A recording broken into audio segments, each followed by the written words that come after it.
I'm joined now by contemporary artist Christina Wiley. Christina, thank you so much for being here. Thank you for having me. Your stuff is so beautiful, and I have no idea how you go about doing it, so we'll get into that, but I want to know when you fell in love with art. My grandmother was a fine artist, so I just always grew up with it around. I've always been interested in the arts. I just didn't always have the guts to pursue it and do it. Did you feel like you were good at it? Like maybe you were better Never. than some? Really? Never. Huh. So did you study it at all, or was it always just kind of an innate thing? It was pretty innate. I took some classes in high school and then I took some college courses, but once I started working with metal, I really fell in love with it. I mean, I've only been working with metal for maybe 10 years, Wow. but I didn't know anything about it. And then a lot of the equipment happened to be broken when I was in school, so I just kind of went out on my own and had my friends teach me a lot too. So what made you even interested in metal art?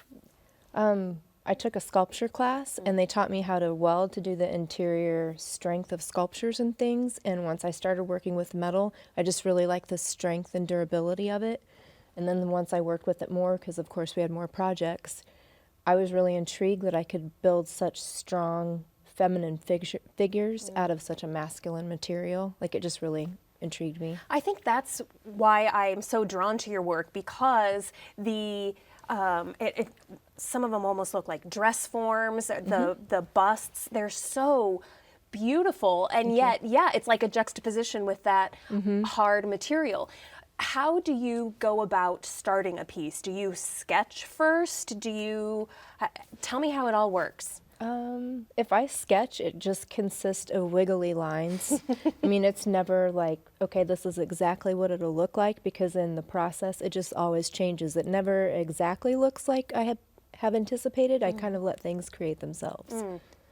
And in the dress form, for lack of a better No, that's right. expression, okay, it's circles of metal that make up the piece. So do you have to, this is so naive, but do you have to make the circles first? Do you do that, or do you acquire those and then make them into the form? When I was in art school, of course, everybody's low budget when they're in school. And I went to a fabrication shop and I said, do you have a recycle bin that I can go through? I'll gladly pay you whatever. And he's like, oh my goodness, my daughter is in art school. You can take whatever you want. Oh, wow. So they're actually little recycled pieces. Wow. So do you still to this day go and use the recycled pieces? So let's talk about the process. So you start by maybe a sketch of squiggly lines. Right. And then what all is involved? I don't even know how you begin. I mean, it depends on what I'm creating. If it's a dress, like I have plaster forms, I can do that off of a person's body or a mannequin. And then I lean things up against it and start it, and then I let the creative process take over. Wow. I buy big sheets of metal from Henry Steel, and I cut that into strips, and then I just start weaving it around. I mean, there's a lot of different ways I go about it. When I'm done with everything, there's always a thin coat of oil and things like that on the metal to preserve it. So I have to put a chemical on it to strip that off, and then where I have welded together, like I have to sandblast that. If there's any rust on it, I have to sandblast it, because that helps whatever paint or things I put on it, it helps it adhere better. Wow. Do you ever hit like creative roadblocks where Absolutely. how do you work through those? I get really frustrated and I just want to stop sometimes, and then I'll win best in show, or something will happen and it just motivates me. I mean, when I think about what I do, sometimes I just get chills in my body when I talk about it with people, and how can that be wrong to keep doing it? Let's talk a little bit about your inspiration. What made you want to really pursue art? When I was younger, I went to the Indianapolis Museum of Art on a field trip, and I saw Georgia O'Keeffe. At that point in time, I didn't really know of a lot of famous female artists, and it was her big white flowers. Well, the curator took us over to the side, and we looked at the flowers, and you could see pink and green and purple and all these really beautiful colors, but when we came back around and we looked at the front, it was white, and it was huge. And that image always stuck with me. I really admired her work. Several years later, I was at the Fort Wayne Museum of Art, and I saw one of her displays, and she'd done it like years and years previous to those white flowers. And you could tell it was her work, but the colors were so muted, and she had just come such a long way with her talent. And that's really what got my wheels turning. If she could go from what I saw in Fort Wayne to Indianapolis, what's stopping me? Why can't I? Right. It was just kind of an awakening of sorts. How do you feel like your work has evolved? Oh gosh, I learn every time. Every time I do something. Does it get easier, or is it always the same challenge? It just it comes out differently. Some say I'm a perfectionist, right? So I just expect everything to just go a certain way, and it does not. It just doesn't. But I mean, I learn every time I do something, and I just look forward to the day I don't learn as much each time I go somewhere.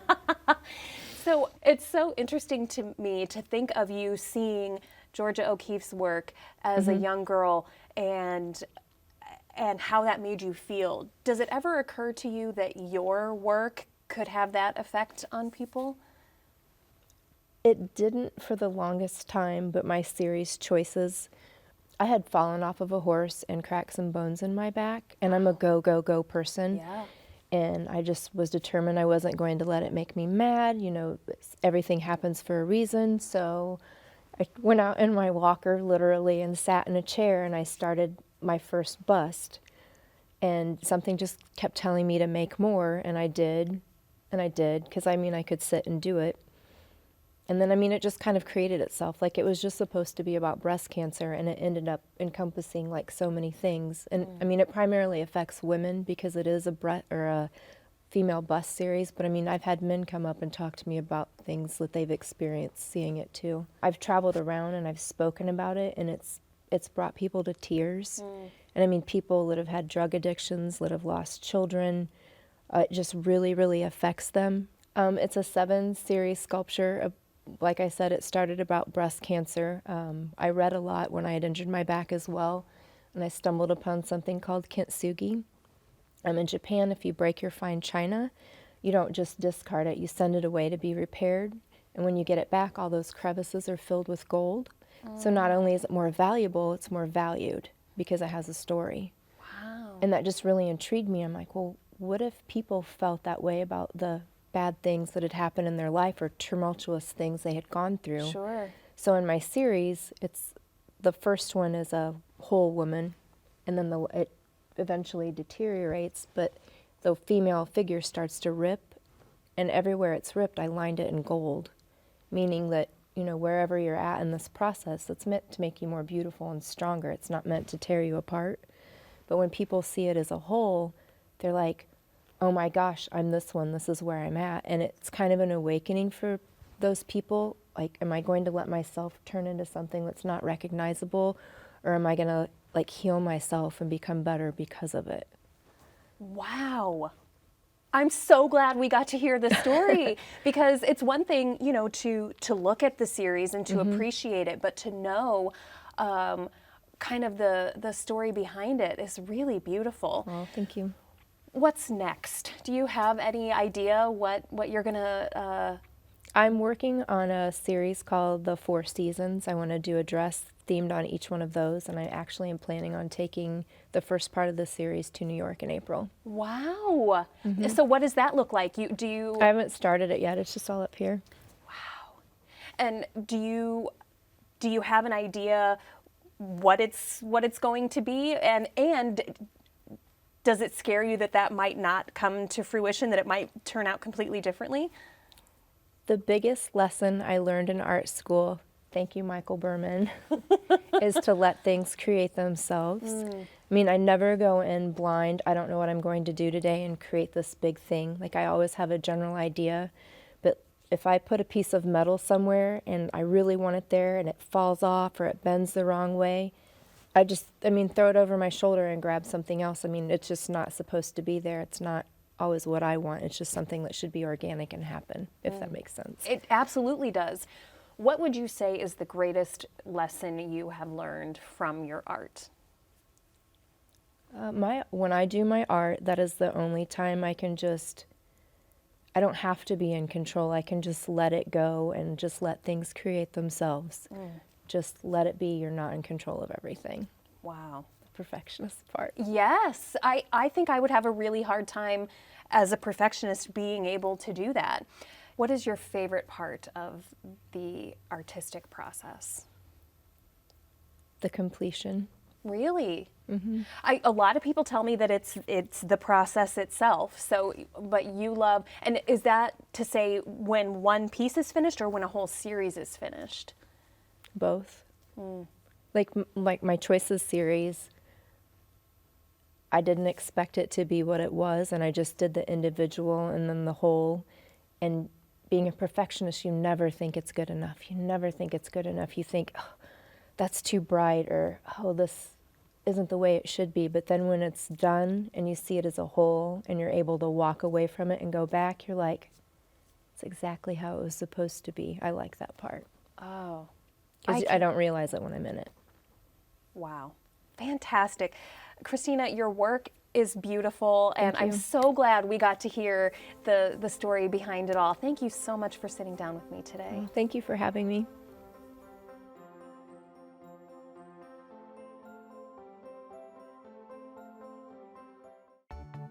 Arts in Focus on PBS Fort Wayne is funded in part by the Our Foundation and the Community Foundation of Greater Fort Wayne.